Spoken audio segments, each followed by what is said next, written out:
బాగి సీమంతంలో మంగళ వచ్చి బాగి చెంపలకి గంధం రాసి బొట్టు పెట్టి గాజులు వేసి పసుపు రాశాక మనోహరి బాగిని ఆశీర్వదించడానికి దగ్గరికి రాగానే రామ్మూర్తి చికాకుగా ఫేస్ పెట్టుకుంటాడు. కానీ అదేమీ పట్టించుకొని మనోహరి బాగికి గంధం రాసి బొట్టు పెట్టి గాజులు వేసి కాళ్ళకి పసుపు రాయడానికి కింద కూర్చుంటుంది. అదే అదనుగా బాగి చైర్ కిందున్న బాంబ్ని ఆన్ చేసి టైమర్ కూడా 3 మినిట్స్ సెట్ చేస్తుంది. ఇక టైమర్ సెట్ చేయగానే పసిగట్టిన గుప్తా గారు ఆందోళన పడుతూ ఉంటారు. సంతోషంగా పైకి లేచి అక్షంతలు వేసి ఆశీర్వదిస్తుంది మనోహరి. ఇక బాగి దండం పెడుతుంది. మనోహరి ఏది పట్టించుకోదు, అక్కడి నుండి దూరంగా వెళ్ళిపోతుంది.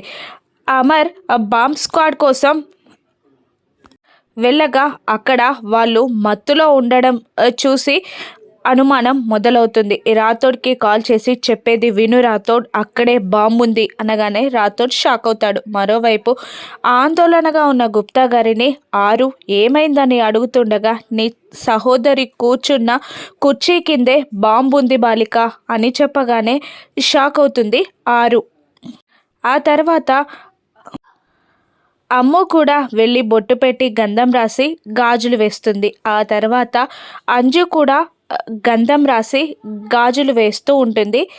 ఆ బాగీకి లాస్ట్ 30 సెకండ్స్ మాత్రమే ఉంటాయి. అమర్ ఫోన్ మాట్లాడుకుంటూ అక్కడికి రానే వస్తూ ఉంటాడు. ఈ 30 సెకండ్స్లో అమర్ బాంబ్ని ఎక్కడుందో పసిగట్టగలడా? దూరంగా వెళ్ళిన మనోహరి బ్రతికిపోతుందా?